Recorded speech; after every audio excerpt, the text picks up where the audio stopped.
What jumps out to you about the KU offense? I think they're tremendously experienced. A lot of those names are names that we've been seeing for many years.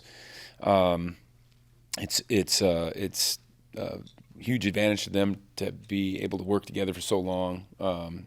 Even though there's a change in coordinator, I think a lot of the concepts are still very similar. There's a great probably I would imagine a great rapport with the quarterback and receivers.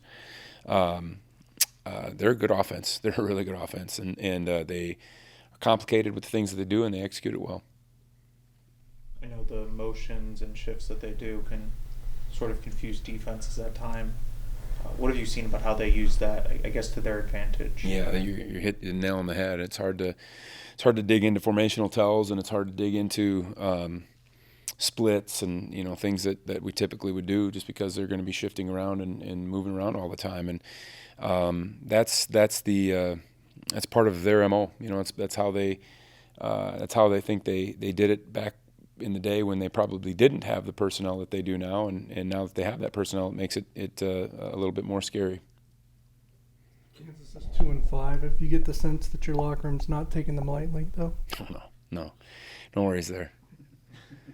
But with that 2-5 record, they've got some work to do if they want to kind of salvage something from this season.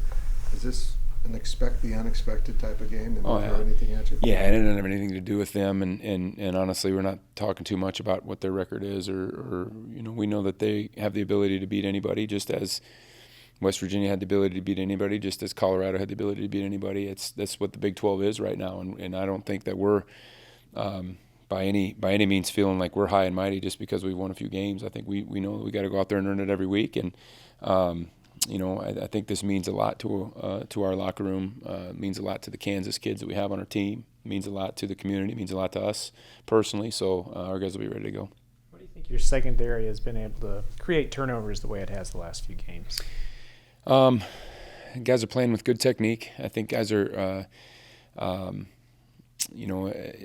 are finishing plays. I can think back to a few situations earlier in the year where we maybe had balls in our hands that didn't finish them, and now we're just putting them away. And I don't think there's any magic formula. I always kind of say that about turnovers. I think they come sometimes in bunches, and sometimes there's a little bit of a drought. And I think our guys have it on their heads all the time, and they're capitalized. We got some good playmakers back there. Aside from tackling, what do you need to clean up in the QB run game when defending that? Because that'll be a threat again this week. Yeah.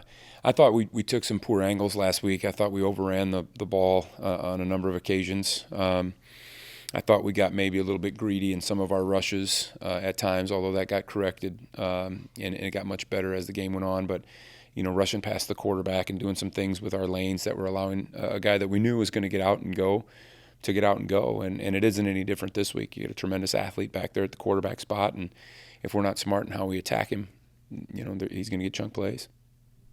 Did you coach that game any differently in the second half after their quarterback was no longer available? We'd watched their backup quarterback, and we knew who he was, and we knew they didn't change much. I mean, he was a good athlete the same way. We knew they were going to run quarterback draw. We knew they were going to do the same offense. He'd been in there.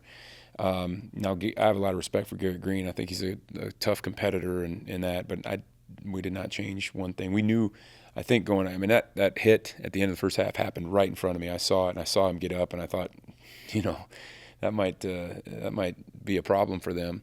And sure enough, in the second half, he didn't come out, and we talked very little about what we were going to change. The Bo Palmer injury, who needs to step up? To replace him. Yeah, we've been repping Terry Kirksey all along, and Terry's played a little bit in some games, and he'll play Mike in Bo's stead.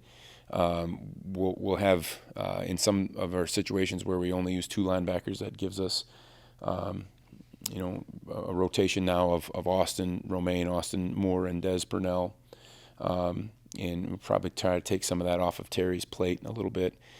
So we feel good about what we have, and it's really unfortunate for Bo. My heart goes out to him. It's a Kansas kid. I know how much this game means to him, and I know how hard and well he played in this game last year when we were over in Lawrence. So, great kid, great leader. My heart goes out to him. It breaks for him on something like that. That's just the second time that's happened to him, and that's for him and his family, man. I just hats off for all he's done for this program. Daniel's had a pretty good game against Houston. What have you seen from him on tape? He's had good, kind of quietly good games against a lot of people, and they just executed really well against Houston. I thought they were firing on all cylinders. They were playing confidently, and they got going early, and they kept it on him. And Houston really didn't have any answers, and so he's got an incredibly strong arm. He's got obviously mobility and the ability to run. He knows what they're doing. They don't put him in tough situations where he's got to see a whole bunch of different things. I think he knows what he's doing when he lines up. I think the shifts and motions probably help him to see maybe what the defense is doing a little bit.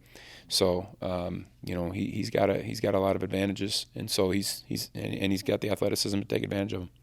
Austin Romaine kind of been piling up tackles the last few games for you. What's he done that's maybe impressed you or surprised you this season?